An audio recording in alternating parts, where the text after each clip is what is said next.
Let them know who you chose. Mokwagali, how are you doing? How is your Thursday? We are live, by the way. It's the Deweyi Drive. It's live and it's loud, and it's coming to you straight from Kampala. We are unapologetically Ugandan, and my name is Jackie Deweyi. It is so hot. Have you been to Uganda lately? Oli mu Kampala muno? Oli wa? Which part of Uganda are you? It is so hot. Uganda has never been this hot. This thing, you see, it's really light, but it feels like I'm wearing what? I feel so hot. I feel like doing this show naked, but I'll spare you eyes. My name is Jackie Deweyi, the doctor's daughter, your love coach, your fertility coach, Kuyiriba. You can call whatever it is. But today's Thursday, it's a money Thursdays. We talk things money, financial discipline and all that. But before we got there, I was talking about the heat wave. Bugumuli nerinje eriyitiridde nga n'aba Uganda National Meteorological Authority nabo bavuddeyo ne bagamba nti gebera ku Woland, like Woland, Kakana, why? Nga bagamba by mid-March, wakati awo mu mwezi gwokusatu, ebbugumu lijja kukakkana. That's good news, is it not? This is good news for Ramadan, right? Oh.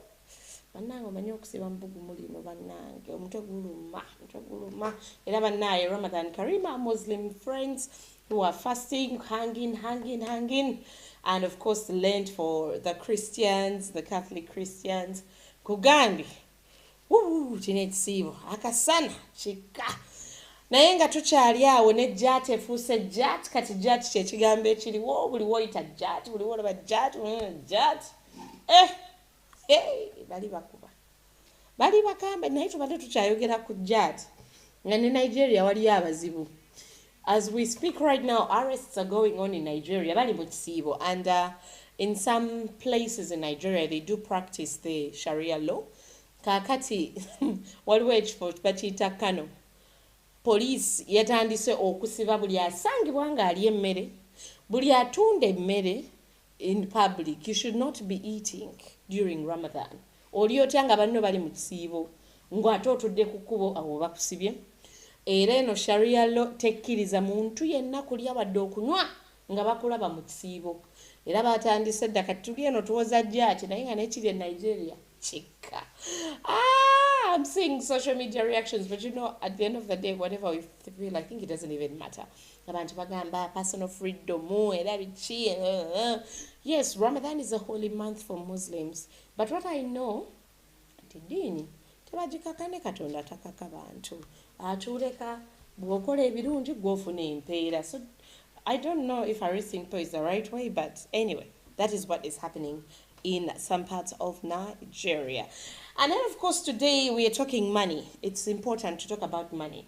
Fenna tukolera ki? Sente. Bebe kulegamba fe twagala sente. sente abakazi bagala sente buli omu ayagala sente n'omwana ayagala sente agamba mami my son recently told me mami $250,000 ngampa business card nengamba mufasa amanyi million nengamba $250,000 nengamba oba yawulidde ani ng'agaba million wessaabadde. But yeah, money is money. So Thursdays are about hustle, Kuyiriba, personal finance, savings, and things like those. We're going to have on call Dr. Charles Buyinza. Nga mwami ono akoze nnyo n'abavubuka, skilling young people. He has a political background. He has worked a lot with youth in the, what do we call it, in the doing social work. He's done a lot of social work. So when you're skilling and working a lot with young people, some of the things, you've seen the biggest issue that we face as a nation, being a very young population, is unemployment. Kati mu season ngeno wabaawo ebintu bye twetaaga okumanya bwe tukyaza abantu nga bano tubalina kubaako ebintu bye tubabuuza, skills ze twetaaga. Waliwo ne courses kati ng'omuntu alabira ddala omwana teyandigisomye nga koose eyo mu butuufu bw'ogisoma ogenda kumenyeka nnyo, ate nga ne bw'oba osomye koose ey'akali ogenda kwetaaga okwetandikirawo omulimu gwo. So ebintu ng'ebyo kati otufuna omugenyi ng'oyo askiringa tugenda kubanga tumufuna on phone in a short while. Ate nga ne mu Bible, Proverbs chapter 21:20, there is a biblical verse that I was looking for a verse on money, and I did love this verse. I did keep it somewhere here on my phone. Ngenda jibasomera naye nga entu kino ekigambo nakyo kiri mu Bible. I'm one of those people that really struggles to save, and I read this. Proverbs 21:20, King James Version, KJV. Ngegamba, there is treasure to be desired, and oil in the dwelling of the wise, but a foolish man spendeth it up. Clearly, it is foolish not to save. And I am one of those people that almost every year on my vision board, to save better, to learn to save more. And I'm really still a work in progress. And I'm proud of myself that I admit I'm doing badly in that line. But I do know that it is something that I need to work on, because it's clearly stupid not to save. And also, ense no jiraba, omuntu abeera akwagala. Naye era nga Bible bwegamba nabadde nsomereyo Proverbs 21. Wise people live in wealth and luxury, but stupid people spend their money as fast as they get it. Nenerabira ddala mu eno verse bannange. Kanjikuddiramu, this is Proverbs. And on a Good News Translation, 21:20. Same verse. Nagikusomedde mu King James Version, kati Good News, same verse. Nayonge ekyogerako. Ate bano bakisussa nti wise people live in wealth and luxury. Abo be bagezi. Era kituufu teri mwavu teri musiru abana sente. And stupid people spend their money as fast as they get it. Olaba ekintu kino. I'm a Christian, so of course the best examples I could share with you are the Christian ones. Naye nga okirabye nti ne Bible yogera ebintu bino n'ogamba what am I doing? We are so lucky 2025 has just begun, and here we are, March, first quarter of the year. It's not so late to improve some of the habits. Show the drive. As I am talking to you, I'm also helping myself and holding myself accountable. Ebintu byetwogerako ne baguests baffe nange mba mbikola ki mbigoberera kubanga omanyi wali olabyeko situation ng'etuuse mu bulamu bwa mukwano guba relative n'ogamba money is good. Money can buy you freedom. Money can buy you time. Money can buy you security. Kwegamba ng'olabira ddala singa wanaawantu tewabadde ssente omuntu ono yandikoze atya. Neweebuulira neweekuba mu kifuba n'ogamba Jackie waabwe singa nze mbaddemu eno situation nga sikubidde ekika kyange kyonna kimalayo n'abooluganda n'abako n'emidirwano all the friends n'empitako n'ab'e Kenya Congo alongside South Sudan.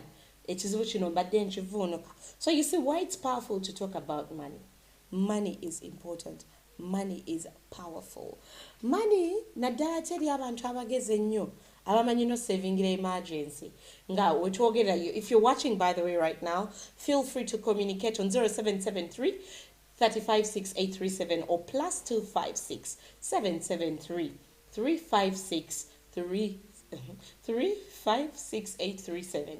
That's the studio line. You can call in, you can WhatsApp text me or even WhatsApp call me. I would love to hear from you. And most importantly, you can drop a message on the YouTube channel. I would love to know that you're on and you're listening live.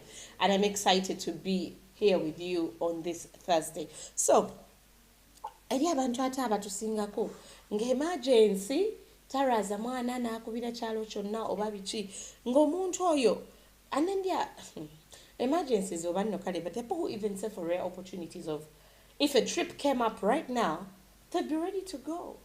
Waliwo mukwano gwange basaba visa ne cousin we and they wanted to travel. So one of them didn't get a visa. The other one got. But because she had the money ready, she didn't say, tagenda. No, because she was ready. She knew that at this time of year, I want to go to Dubai. And she did go on holiday. Whatever, these are rare opportunities. It's self-care. It's love for yourself. I have been through so many situations where if I had money, I wouldn't have allowed manipulation, as in kamanyo. When someone manipulates you and you're like, this is because I'm negotiating. So money is really good. Money gives you a certain, it puts you in a better place. Manyira anti mnaibuli omwache mani gojja nga tolina transport ku mikolo bwe bafiirwa gogenda okubuuza munange baba muddayo Sunday katubeerewo ddala Sunday tujja kuddayo ffenna nti ye olaba obutaba na ssente n'okwetegekera mu buntu obutonotono sinze soogera ku ziri ssente ez'ekigagga njogera ku buno obusente bwaffe nti ffe naddala abakyala babeera mu bibiina ng'osobola okufiirwa n'obagamba naye weekend mu kibiina muwenze nze nafiiriddwa noberanga owaayo sente nkati ngera tubadde twogera ku Bible wabaddewo verse wano gye njagala okubasomera. Where is that verse? I'm gonna try to get it. It's a verse in the Proverbs, but still ogenda kulaba nti ebintu bingi nnyo ebitutuukako naye lwakubanga tetulina sente. Eriyo omuntu nga buli omu bwe muba oba muli wamu nga group temwagala kwegatta, like tebagala kutambula naye buli mwagamba ogenda nani emotoka ejjudde ogenda batujjudde because bamanyi ogenda tuke na mawojjolo watunulire nga bagula enkoko obatunulire nga bagula soda obatunulire nga bagula amazzi leero ng'otambudde n'abaana omwana owuwo yeegomba buli kamu nti munaye takalabako. I know that kids even when there is plenty baba n'obuze, but like omwana bambi ali in luck ng'ajja ate yeegomba buli ba anti baba ba ankobe ate awo munaye buli omu abatayagala musitulako ndowooza olaba otandika okwenyooma otandika okwebwalabwala because you do not have money. So you see that money in a way ekuwa ne confidence. Oyogera ne mu kikooteesa gw'ojja okomparinga seasons z'oli omwavu ne seasons z'oli nga osobola okuyamba omuntu alina ekizibu in the family. They'll ask kati muwala gwe obadde olaba otya ekizibu kino obadde oteesa otya naye nga bakimanyi nti olina ssente. Say if you've ever lost a job, you've just gone out of work, nobody wants you to talk. In fact, every word that comes out of your mouth sounds like rubbish. Like, because you know what? Bulichoteesa tekikola sense, bulichoteesa kya busiru kubanga toyina sente.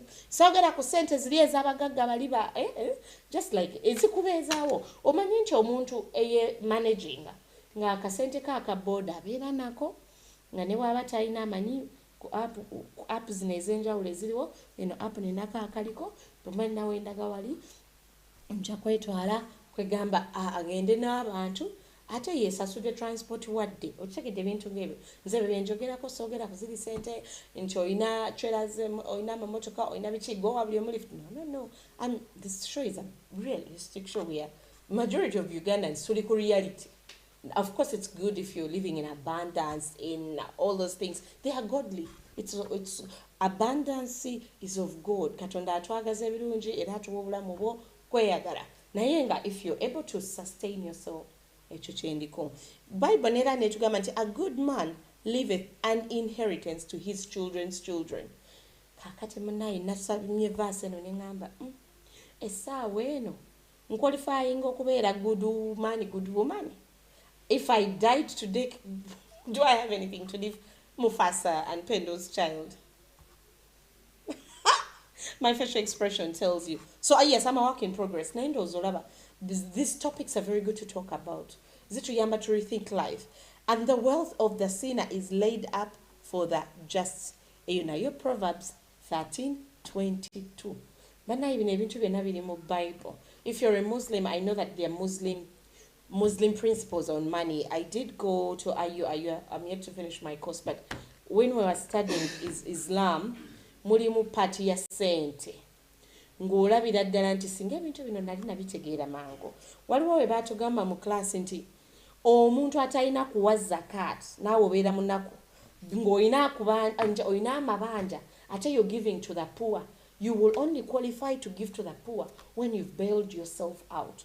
Ndowooza olaba nti mu buli ddiini omuntu ateeraanako kwejja mu mbeera mbi eya ssente tateesa talina kubeerako byakola, because then naawe teweesobola and you would want to do so much but you're limited. Kale nze naawe, we have so much to learn about money, I would love to believe. So before I read some of the messages coming in, let's get straight on call. Dr. Charles Buyinza, I'll ask my creative director Enoch to help me call him, and then we'll put him on air live, because sente ate emirimu mu Uganda gibuze, abaana babatikira buli ssaawa, buli lunaku wabeerawo like aba vocational institutes, aba universities, kwegamba different places. Even government is now skilling Ugandans. Kakati skills nezibanga tutandise ozifuna naye nga neera emirimu tetugiraba. Ate nga bazadde bana education is very expensive mu Uganda.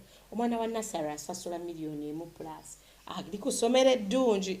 Kakati omwana n'omuteekamu ssente ezo zonna n'omukola ne graduation party nga yeeyo oluusi nga mufunye ne looni kubanga munaye osanyuse. Naye ate omwana n'amala emyaka 7-10 nga takolanga. Waliwo jjo yabadde ngamba nti alina omuntu gw'amanyi yasoma lo n'ayita bulungi naye amaze emyaka 10 nga tafunanga mulimu. Kakati yabaweereza ebyokunywa like gwe batuma gendako ku dduuka, because omanyi munaye ne bw'oba osomye ennyo bw'oba nga tesobola kweyamba batuuka nga gwe bajooga gwe batuma cancel leeta ku gundi eyo cancel teekako ku matalo ba amasannyalaze gagenze cancel nga bakuyita naye in a way that is kyogere ntya just sarcastic nga ngeri ya kunyooma ngeri ya kujooga, because yes, you have these books but you don't have money. It's not that you don't have njagala okujukiza ntisogera ku sente ziri nti you have free money to give, you're spending, you're extravagant. No. But what I want is money for yourself. Nti munaye kasukaali badde tunywa chai mukalu ngenda kukola ki ngenda keegulira ne bweba haafu tunywa haafu buli wiki naye tujegulira. So right now on call we have Dr. Charles Buyinza. I'm going to ask him to introduce himself. I told you a bit about him earlier on. Oberenga nawe oyongera omutegeera. Dr. Charles Buyinza. Yes, please. You're welcome on the Deweyi Drive. Okay, thank you. Yes, sebo. Kakati sebo, badde nsaba abawuliriza oba abalabi ba Deweyi Drive obabuulire Dr. Charles Buyinza yani nabadde mbanyonyoddeko nti okoze nnyo mu social works, okoze kyamaanyi nnyo mu skilling department eyokuskillinga abavubuka, but of course you have a medical background, a political background, kakoba. Babuulireko briefly about yourself and then we go into the Thursday Money Matters. Okay, webali nnyo Jackie. Mbalamusiza abannamwena abatuwuliriza, amannya nze Charles Buyinza. Yes, the sir. program leader wa Kagoma Community Based Organization, Kakoba, which is the mother of Kakoba Productions Limited. Organization is within a company zimaze emyaka mingi nga to kola mu I think voluntary work. Ebimu ndowooza nja kubyogera mu Luzungu onyamba okubiza mu Luganda. Yes, sir. Our main focus for Kakoba, the NGO, is to contribute towards poverty reduction and suffering. Kati tugezaako okukola ebintu ebiyamba abantu ba bulijjo nga tukozesa ebyo byennyini ebyaffe ebiva ebweru ne bitusanga. So we believe nti buli omu akisobola. Tukoze mu districts nyingi okuva mu eastern okudda mu west mu north nga Wakiso, Kampala, tubadde Mityana, tuli Luweero, Nakaseke ne district endala Busia, Jinja. Kati for example currently relevant ku byobadde obuuza abantu bye bali agadde okumanyako, tulina projects yaffe gye tuyita HEN project. HEN is an abbreviation. Health, education and nutrition. Important. Kati newakubadde nga spelling yemu ne HEN enkoko. This time this is H for health. Waffe tukkiriza omuntu bw'abanga mulamu bulungi aba asobola okwetuusaako bye yeetaaga. Yes, kituufu nnyo. Omuntu bw'abanga mutendeke ndoza kye kigambo ekituufu okukozesa. When somebody is educated formally or informally, aba abanguddwako okubanga asobola ate okwanguyizibwako okwetuusaako by'ayagala. So somebody is healthy and educated ate nga alya bulungi. Okulya obulungi si nnyama na bijanjaalo, naye okulya obulungi kitegeeza okulya buli kamu Katonda kyatutondera, ebibala gye bayise nga balanced diet. Olya ku bibala, olya ku fene, olya ku miyembe, olya ku doodo. Ojjako ennaku zino mwabizunguwazaamuko nga muteekamu ne ku chemicals nazo ne zimuzirya. They are organically grown. So the HEN project is implemented mu bitundu eby'enjawulo ne theme yayo tujja gibalagako ku YouTube musobola ogirabako.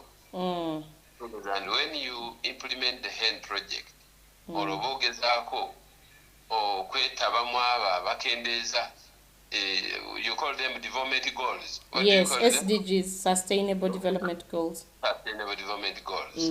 Era bw'oba ozibaze mulimu poverty reduction, mulimu education, mulimu environment. Education, SDG 4, health, SDG 3.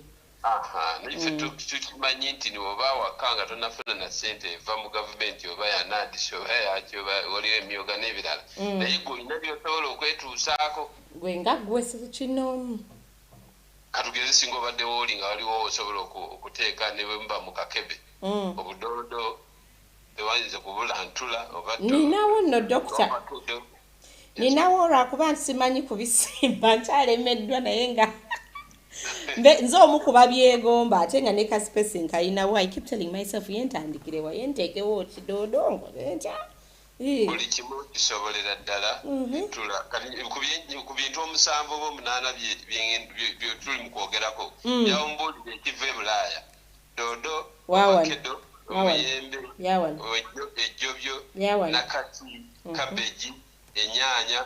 Ku ekyo ekitasoboka kyeki tewali.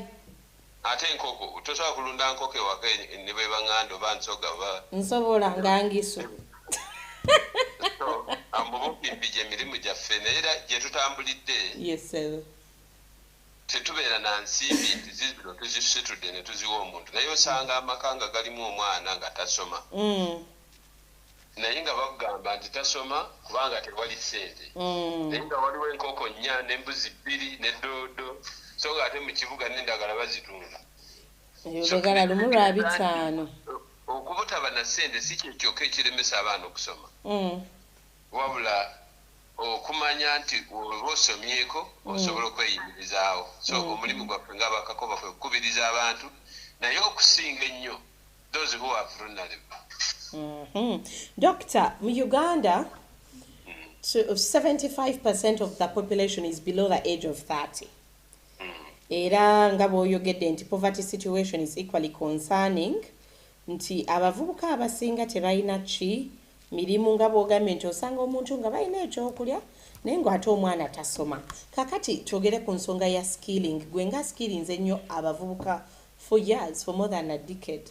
Right now, mu 2025, what do you think is the most valuable skill a young person can acquire and start earning money right away? Bingi byendowoozaako ku bavubuka. Abavubuka abagagga okusinga ffe abakuzeemu. kubanga abavubuka be balina amaanyi, they are strong. Ate abavubuka bangu, they are fast. Negwe wali badde tosobola kutambula oyagala bodaboda yatambuzaawo ebigere. Ate abavubuka bagezi bayiiya nnyo buli kaseera. Obatuukira okuyiiya ne baleeta luddo lwaga nti okuba akaboolo kano osobola okuteeba somewhere. Asobola n'okuyiiya ku kintu ekirala. So ndowooza nti skills ezisookerwako zez'okujjumbira okuwuliriza programs eziri developmental. Kubanga bwe muba mwekase nga mukuŋŋaanye nga muwulirizaamu n'ebirimu omugaso. Kati buli omu ku ffe n'abalala tunoonya bavubuka. Ayina ekirombe ky'amanda ayagala bavubuka kuba bwe balina ku maanyi. Yes. Ayina bodaboda ze ayagala bavubuka. Naye buli lwotambula ng'olindi video bakutya ng'oli muvubuka omumanyi siri byeri. Kati bakuwa buli kaseera bakuwaayiriza oli mubbi oli muyaaye toyina mazima. Naye buli lwe tuba nga tukuŋŋaanye tuli wamu n'eddoboozi liririmu. Ne bwe muba mugenzi oba ku mupiira oba ku entertainment n'ebirala tetubigaana. Ate opportunities zikusanga awo kyova n'abakola campaign ennaku zino banoonya bavubuka. Naye kyalibadde kirungi okunoonya omuvubuka ng'omuvubuka afaayo nnyo okwegatta n'okuwuliriza development programs to begin with. Kubanga wali abaana abatalina access ku bibanja kyokka ababirina babiddukamu. Ate omwana aleka ewaka nga waliwo ekibanja kya futi 5 ku 10 n'agenda mu ttenda okunoonya omulimu n'okunoonya opportunities. N'amala emyezi 3 ng'omulimu tannagufuna naye n'edooda awaka tamuyina. Njala n'emuluma. Kaakati dokita, waliwo abagamba nti ne bye tusoma ennaku zino waliwo courses omuntu ze yandibadde tasoma mu time eno. Waliwo gwe nga course gy'oyinza ogamba nti kati nga singa owuliriza essaawa eno ng'oli muzadde oba oli muvubuka nga oyagala kubaako ky'osoma ng'ogamba wandibadde kati osoma kino. Kubanga bw'oba essaawa eno bw'osalawo osoma amateeka you're going to need 5 years, 4 years. Kakati wandiwadde magezi ki kuba kakati namwe abasawo omusomera ebbanga ddene. So oli n'atagamba oyo ayogera kuba teyasoma naye n'amanya he's a doctor, so he's speaking from experience. Nze ndowooza nti gano magezi gempa abavubuka kuba nange nali mbaddeko omuvubuka. Okusoma okwebayita okw'okuyiga. Informal education. Yes. Nga okuyiga ku bya obusuubuzi n'ebyensuubula entrepreneurship. Ekyo kyangu ne wiiki 2 ogenda n'okiyiga. Then wabaayo okusoma okusomesa abalala. N'oyiga engeri ki gy'osobola okukungamu banno.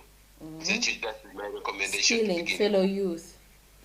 Yes, kuba kati bw'obanga osobola okunga banno no bagamba abange abantu tuli bameka tuli 50 tugendeko ewakakoba tumwebuuzeeko ebibye abikola atya kuba ffe waffe bw'otuuka mu system zonna ze tulimu ebusiya emubende ekampala n'ewaka nina amaka mu kampala wakati naye kirungi gwenjogera naye amanyiwo omanyi nti tulinawo olusuku olw'amatooke gano agaffe waliwo bakedo waliwo ennyaanya waliwo within Kampala. Yes. Kati bwe tuba tufunye abavubuka nga balina okuyaayaana okuyiga entrepreneurship. Ekibi ku bavubuka okuwakana kwe kubaleetera obuzibu buli omu agamba nti amanyi nnyo kati ne batya okwebuuza gamba okuvuga obuvuzi bodaboda wenjikwata nenjivuga nenfuna sente nedda wetaaga okuyigirizibwako bizinesi bazitambuza batya. Ezo mu bumpi kyenalowoozezza. Ogenza n'oteekesera ku kya entrepreneurship n'ogamba nti bwe weewaayo n'ofuna akutendeka ne weeks nga 2 osobola otandika entrepreneurship tugambe business. But with the limited job opportunities now, what advice would you give to a young person considering starting their own business? What skill do they need to succeed at business right now? Nkyali ku kino kuba kirungi twogerera ku show. Yes. A media show. Yes. Okimanyi nti tukwenyumiririzaamu kubanga osobola okukunga abavubuka ne bakuwulirizaako. Amina. Okimanyi nti 9 ku 10 abavubuka bw'omulekera TV ne radio asiba ku music atali mu atamanyi ekigitegwa kyategeeza tonze ndowooza nti listening there are very many free education scripts ku internet ku radio ne ku TV era kino this one you just need an award okubanja abavubuka basobola okuwulirizaako ebizimba n'omanya nti ne bw'oba ne siringi 13 nga toyina kintu kirala kyonna osobola okutandikawo a certain project. Yes. But how do you turn it into a project? Wembanzeko mu lufeetefeete nze n'ebintu bisatu byentera okugoberera n'empangula kuliko project identification. Nsobola oku-identifyinga project n'awatali katugeze gwe nga bw'oidentifyinze nti kati saawa zino bwe tuba twogedde ku kintu kino ate ojja kumala otukubemu akalango oba okola sente. That is a project. Yes, that is true. So we need to train our boys. But kikuyigiriza buyigiriza nti mu kyolina osobola okukijja mu project. Nkubuulireko ekisesa ku bintu abavubuka bye bayiiya ne bikolerayo ate ne baguyita omulembe. Okwambala empale ya damage oba sikaati. N'agikuba mu bwavu. Anti osobola kugula lugoye lulamba. Dr. Damu abaana kibambaza damage basobola kugula lugoye lujjudde. Ye kyatandikira. Kakati g'otambula n'ofittinga mu community naye ng'olina essaati ya bituli. Kakati zeri akujooga nti oyo mwavu. So in the same way kyetaaga okuba ne skilled as an entrepreneur. How do you identify a project? Ekyokubiri is ku-assessing a problem. Omanyi n'awatali kizibu osobola okulabawo ekizibu. Omanya nti ekizibu ekyo ate gwe okifuula bizinesi gwe tolabangako mulumbe nga bookya mu kyomo. Abamu batunda mazzi oli akaaba naga mpaayo ag'olukumi. About the opportunity, yes. Yeah, because it's a subject.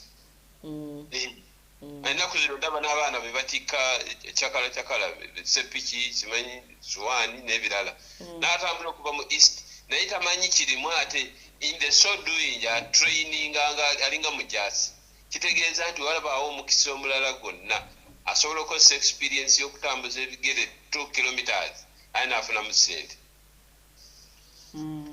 Those are the two principles zentandikirako. Then eyokusatu is okubeera ne capacity to critique oba nakizaamu ntya okubanga mu project ya munno osobola okulaba mu project endala naye n'otakola efaanana na ya munno yadde ng'ekifaanana n'olaba ekibulawo. Yes. Positive copy without necessarily doing what your friends are doing, but seeing opportunities from their projects that have not been tackled.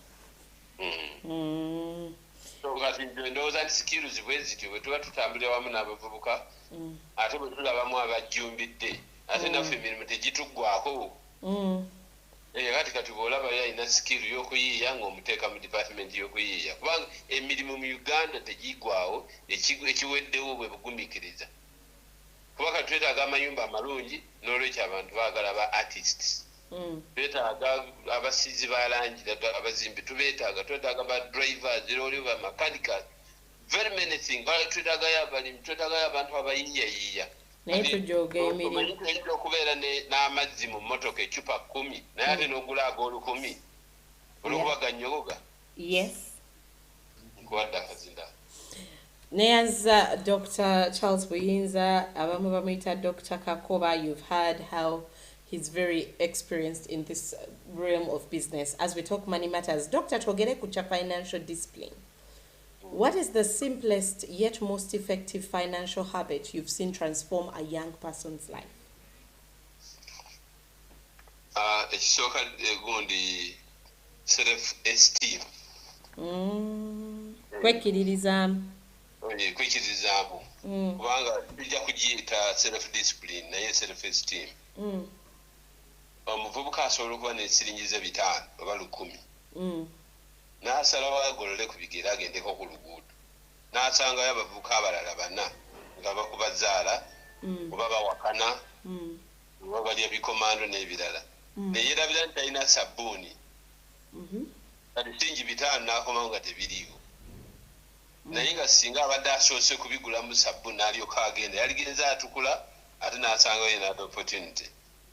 Therefore omuvubuka buli lwawulira nga talina mulimu kyokka n'akaalibadde asigala mu kwekubagiza nina ebizibu sirina mulimu olwo ne luba luyimba n'enkya naluli era mwekale n'akuba yamemera era mwekale so gavumenti weejidde ne taking advantage ne basuubiza ebitaliiyo bonna bagaggawale tekisoboka abantu bonna gaggawala tekisoboka bonna kugaggawala lwaki ndowooza project tugituuma erinnya eddala tugiyite tweyambeyambe Dr. Lwaki abantu bonna tebasobola gaggawala tosobola kugamba nti gono nze nguze emmotoka era nze ngendo gyevugira kati ffe mbyani mugagga walina okubeerawo abagagga n'ababakozera gavumenti etaddewo ssente era abantu bazifuna naye baziwasaamu abakyala abalala bagamba zino za poligundi twamulonda olwokubanga tebalina kukubirizibwa anyway training ya entrepreneurship sente azimanyinga ez'obwereere kakadde kalamba nno abatonotono bafunyemu kyebafunamu so nze neŋŋamba nti osobola gwe kennyini okwekolamu okuyiga okubaako ne byoyize oba bya mukono omanyi nti omuvubuka ayinza okuyiga skills nga 10 amanyi okuba bloka amanyi okuweldinga amanyi okuvuga bodaboda nabuildinga wejira kwegamba nabanga you can build multiple income streams. Correct. Interesting. Kakati doctor era kucha financial katogera financial goal setting, is there a simple way ngeri effective kati gwenga akoze nnyo n'abavubuka nti omuvubuka a young person, they may not even be young naye nga anyone struggling with money discipline nti is it possible, is there a simple way to start saving money and to achieve goals, financial goals, and you stay motivated? Because usually what happens is people lose motivation, lose gas along the way. We can borrow a leaf from the religious sayings. Collective responsibility. Nubumbanga temukozesa akonti oba muterekeyo sente za mukuba waliyo abaswindoling. Naye bwe mubanga you have got a group of people with the same objectives and thoughts. Oluboziboozi olwo lulinga olwali lugunjula abavubuka kubanga omu bw'alaba munne ng'emitwalo 5 gye yafunye yagiguzeemu akakebe k'ennyaanya at the end of the week aziguza banne oba ebikajjo ko tebyetaaga budde bungi kubeerayo. I think being with collective responsibilities in attending to our own needs which are similar zisoboka. Then ekyokubiri, then weakness etera nnyo okuba mu bavubuka eya competition. Omuvubuka ateekeddwa okukkiriza buli muvubuka akkirize nti mu group mwoli you are the weakest. That is when you succeed. Then you work hard to learn from your team. Correct. Maybe all the time uyambala esaati ennungi ennyo goyina emitwalo 5 gw'omanya abantu abalina sente nnyingi gw'omanya abagagga we bali gw'omanya abagagga naye gwe buli kaseera baako nekyoyiga oba waliwo professor omu yagamba nti bw'obanga oli professor of psychology naye nga tokimanyangako nti n'omusiru avaako ekyamagezi kyamanyi then gwe kennyini olina ekikubulako. If you are a professor of philosophy, yes, but you do not agree nti waliyo n'omuntu golowooza nti yasembayo okubanga mwavu oba musiru naye ayina ekintu kyasobola okukola nekikuyamba then oba olina ekikuweebuuseeko. Imagine. Kati advising the boys to be to feel inferior so that they can now turn into transformation. Kwegambo, you get the kucha mindset. Let's bring it to money mindset. We have a general African, maybe say Ugandan problem. But kuzaba tulaga sente teziriwo sente ate eryo n'abalabanga abagagga obi ku byalo gye bava ngabagagga babalaba ng'abantu ababi. So young people have grown up with a negative mindset of money nga bazitya batya sente anze sagala sente nyingi sente zaaki. Is there a way to develop a healthy relationship with money, because you can't do without it?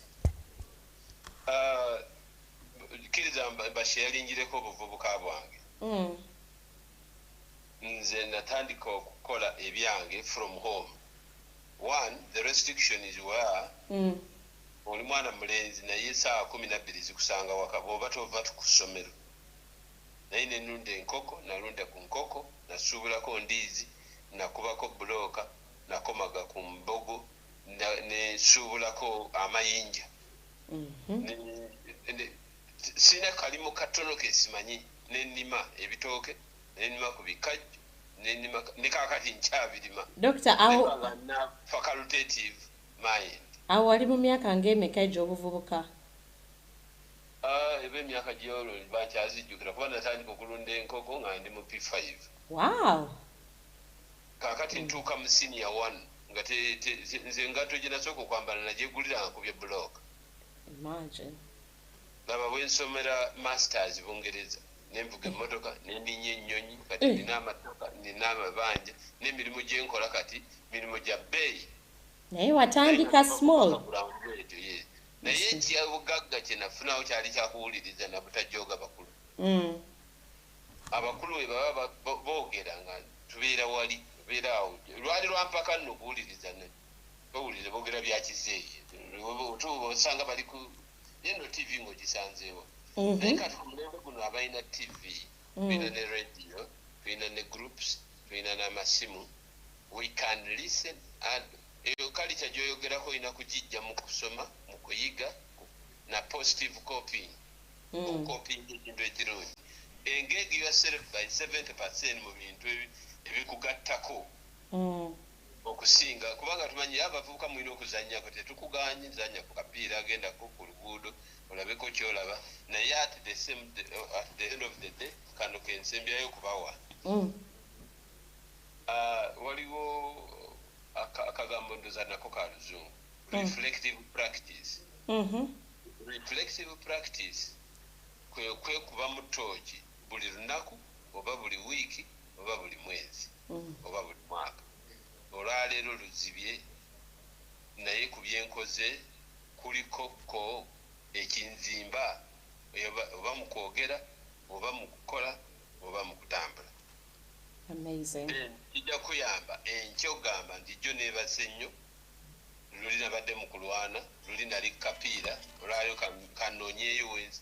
Omanyi nti buli lunaku oyinza okusimbayo ebijanjaalo 2 nga tolina budde ogenda ku mupiira naye empisigo 2 ez'ebijanjaalo zisimbe then ogende bw'okomawo enkyofukirire.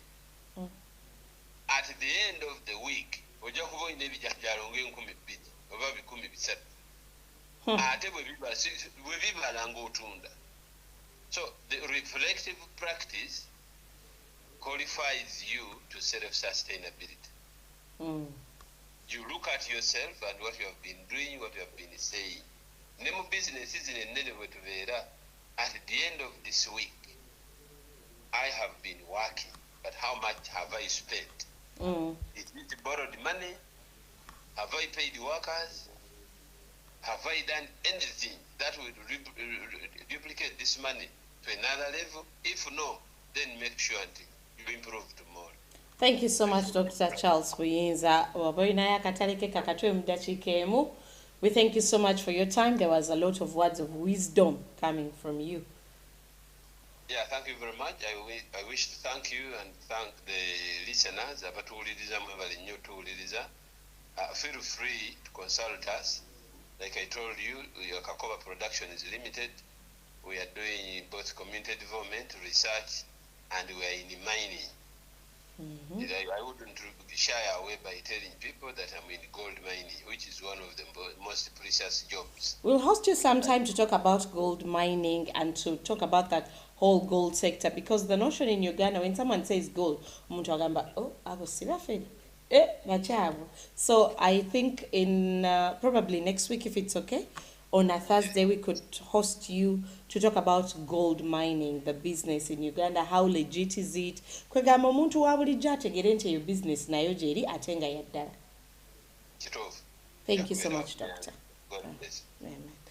Oyo abadde Dr. Kakoba oba Dr. Charles Buyinza, that is his real name. His name is Charles Buyinza, but as you know, he's passionate about skilling the youth and his Kakoba Productions company. So usually people refer to him as Dr. Kakoba. I do hope that, like me, there was a lot of learning for you.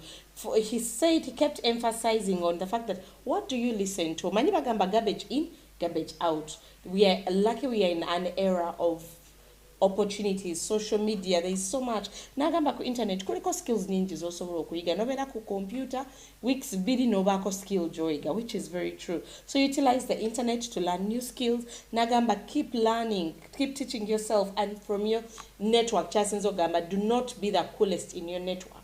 Bolabanga network ye yogwe mugezi.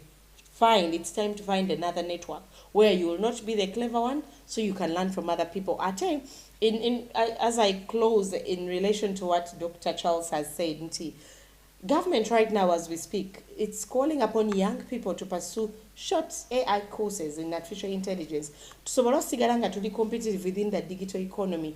Because right now, artificial intelligence, and globally, it's changing things. People are losing jobs because some things can really just be done using AI, and there's not much you can do about it. Inside Jackie Deweyi, Malava Doctor. This is the Deweyi Drive. It comes to you every weekday, Monday to Friday. Tomorrow, we'll be talking personal development and self-care. And I do hope to bring in a gentleman that's very passionate about personal development. And hopefully someone will talk self-care. Kwegamba, ngabo olabye no show. Eri realistic, ngeri relatable, unapologetically Ugandan, kwegamba ebintu nga muna Uganda buyandi, because I do hope you enjoyed the show. I do hope you learned something. Please leave me a message and let me know if you're watching. Even after the show, let's continue the conversation going. Thank you so much. And a special thanks to my producer, Stuart from Clap Records, my creative director, Enoch Nsubuga, and of course to you for being such a great viewer. I'm sorry I did not take messages. Doctor had so much to say, and I didn't want you to miss out on that, but I'll keep hosting him. As you have seen, he's a man filled with wisdom, and I hope that you keep not missing the shows as well. Kale mkwano kankwagaliza ekisibo ekirungi olunaku olulungi. Take care of yourself. Okay, mbadde olonkukulisaayo mu show wali nga nkugamba olunaku lukutambulire bulungi gwe amaze okulaba interview ng'ogenda, but I still have some time on the show here. Kakati, let me read, I think I have some time to read some messages here. Naye baana mwe ab'oku WhatsApp mweyita ki lwaki mukola ebintu ebyo mujja kunsuula eddalu. The messages are quite interesting. Waliwo wanaagambye message zero. I started saving intentionally in December 2024. Bamwita Michael Mase. It's hard adjusting to not spending, but this is the third month and I am getting better. And then Christine R. Agamienti. You guys, I will spend the way I want. One, I have to look good. I have to work for the money. I have to go out and I have to have fun. I'm telling you something, my dear. Your own cup of tea. You know what? Don't even think. Yeah, we all struggling. Like I said, I'm really struggling to get to that point of discipline, but I acknowledge that it's a problem. And as I am growing and I have more responsibilities, I hate when I wake up and I have an emergency and I have to make calls and stress my husband and stress everyone around me. So as you grow up, I think you realize nga Dr. Bagamenti, tandika okugwe kenyine okwetunuulira ogambe nti naye bino ebintu bwe bitambula obulungi ani afunamu nze. Network yange bwenaabanga era nze mugagga kubanga nze mbagulira buli kyakunywa, nze mbatwala out buli wamu, bo bali ezizo bwe basavinga bonaba mu kizibu. Olowooza ani agenda okuyamba? Tewali bajjagama oyo mugagga bulijjo yatugulira omwenge, bulijjo yatukolera bw'ati ali bulungi, naye because you get that impression of living beyond your means. At some point, it happens because it's out of your hand, out of control. But when you can, please. Kati waliwo agambye wano Davi, I got me naye Jackie Deweyi. Dr. Kakoba had a very good advice. Problem is in Uganda, the value of saved money falls on a daily basis. I think sente ye Uganda tekyalina value kati bw'osaving oyinza oziddayo nga tezikyakuyamba nnyo. Is it? Do you guys believe this? The sente otuuka nga tezikyakugasa. Okay, waliwo wano Lean from Tindagamente. I am actually happy that we are beginning to make wise financial decisions, and I pray that as you're also on the journey to learning how to save, that you pick up. Yes. Matayo Gambia, if you don't save money, it won't be there to help you when you need it. That is true.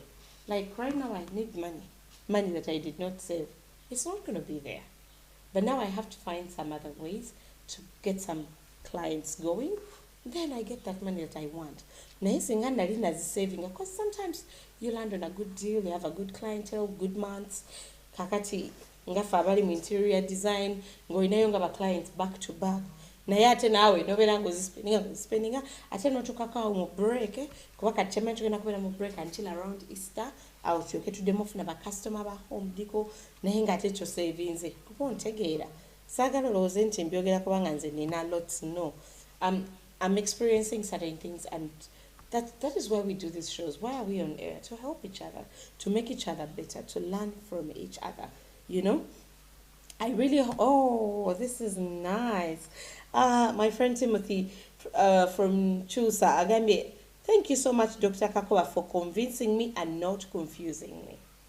So are you convinced and not confused? I hope that you do feel the same way, that you are not confused. Onagambe, I saved every blessed month, whether small or big, because nobody will help you when you're in trouble. That's true. If you want to know that you don't have friends, when you have money going out in Kwanominji, then one day, never to tell them you've probably lost your job or you don't have money, you'll see. By the end of the week, you'll have no callers, you'll have no people interested in you. You will realize you do not have friends. And like she just said, she's calling herself Chichi.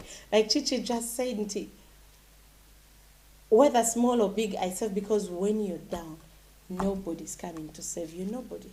No one is coming to save you. Please do subscribe to the channel, and please do tell a friend about the Deweyi Drive. We're live, we're loud, but most importantly, I love the topics we're doing. I really hope that now the point is we benefit. For me personally, I'm learning, and I feel like every show I have done this week is better than the previous one. But how do you feel? Do you feel like I'm adding value to you? Is there a topic you want me to talk about and to do for you? Or do you have a question? We will respond to it. And even if you want to be a guest on the show and you want to share something, as long as they are relatable tips, relatable ideas, I'm all for it. When twagala kugamba bintu nga biri far-fetched, nga naffe tukimanyi nti tebisoboka obanga, of course eriyo ebintu ebisoboka for some people, but for most of us Ugandans, and as a communicator and professional journalist, what is my job? To make sure that my show is adding to you nga omuntu. So, Onanambe Jackie Deweyi, you're good at what you do. Thank you so much, Mukimba Roni. Thank you so much, Mukimba Roni says, Jackie Deweyi, you're good at what you do. Aww. Yeah, sometimes it's those small messages that keep you going and you feel happy. And you're like, you know, guys, this is our first week and we didn't even advertise. We didn't say much. Just let's go and, we'll keep improving, we'll keep doing better. And so far, I thank you for the feedback. Day one light was, oh yes, and we do welcome advertisers. Stewart is big on the money. Yes, that is true. Today is Money Thursdays, and how can we do a show telling you how to make money and we are not inviting you to give us money? Give us support. Advertise on our show. Come here and let's shop for your business. Even we can come to you. We can do the show at your shop, at your restaurant, at your accommodation, at your Airbnb, wherever your business is, we can come and do the show there. If you want to advertise with us, we're good to go. We want to work with you and we want to help your business grow. For example, right now we have Paint for You on the screen. Call 0772 987 442. I'll read the number again for you. bakola deliveries across the country. Ate abana abali mu bweyogerere ate bo balinawo branch muli kumpi nnyo babayita paint for you batunda langi ow'emmotoka batunda langi ow'amayumba decorative ekikulu kigambo kyonna langi ate kati gwalina emikolo mbaga it's Thursday tugenda mu weekend aba Club Records bakwata emikolo n'embaga bakwata I'm trying to get for you the number in case you have a wedding, in case you have a kasiki kuba ku number eno 0752616614 ate naku zino ebintu bikyuse biri digital obeera ne barelatives bo ng'oyagala abantu bazoominge n'emikwano gyo ku internet gibeere nga giraba era bano bennyini aba Club Records babikola kuba ku 0752616614 kwegambo berengo oyambibwa and on Airbnb Mufapendo Stays is launched, so go there, go look for Mufapendo, book the first 3 people who book waliwo discount nene ya amani ofuna it's an air bed and breakfast ofuna Ugandan breakfast newe baka in a very comfortable space ngibifana ngogendo bilaba ate nawe business yogirete tugirange tukole nawe kwegamba let's work together, let's help each other succeed and flourish. I don't know how many minutes we have, Mr. Producer. Do we still have some time? Like how many minutes? Okay, we do still have some minutes, so I am able to say hello to you and to thank you for being here on the show, for being such a great audience. Percy Kawala, my sister, thank you so much for watching. She is in Malawi. Yes, and these are the people that have encouraged me all the way. Whichever part of the world you're watching from, I would be glad to know that you're watching and come through. I appreciate the WhatsApp people asking me for the links after Muzitambuze. Please keep sharing. Let's grow this channel together. It's just 2 days. We are in 300 subscribers. So that means with your support, this month of March, we could hit 500 subs. How is that? And then we'll celebrate. Quick gamba. I have served you with happy heart. And I feel like today, I gave you what you deserved for Money Thursday. So get the center Uganda and see into ejudde bavubuka. Ndoza mujira banemu politics abavubuka. Mebali kuntiko. Era tufubanya kweno shutulabe nti byetwogera bikuyamba gwingo munna Uganda naddala a young person who is trying to be a responsible Ugandan even with yourself. Kansubire nti munaye olunaku lukutambulidde bulungi ne show nti ekukoledde ebitatambudde bulungi osobola kumpa feedback. By the way, we love feedback even if it's negative. Ng'ogituwa mu mutima mulungi ng'oyagala tukule nga you want us to be better, please feel free. Let's do this together. Let's grow together. I appreciate you. I am grateful for you. Menyetinde kechi wanyala nabi. Amusoga agamba wekaze. Abasheshe bagamba. Abanyarwanda bagamba urakoze.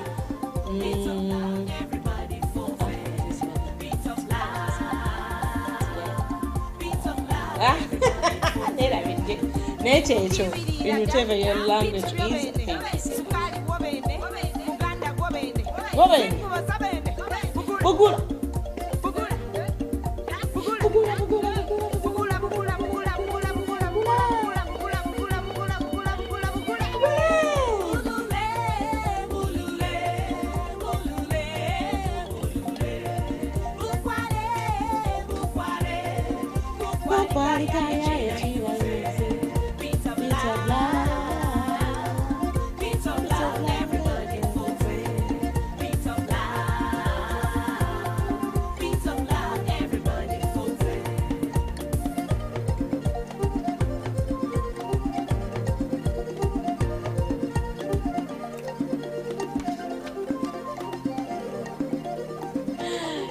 Ciao. Let's continue the conversation on social media. Let's keep talking online.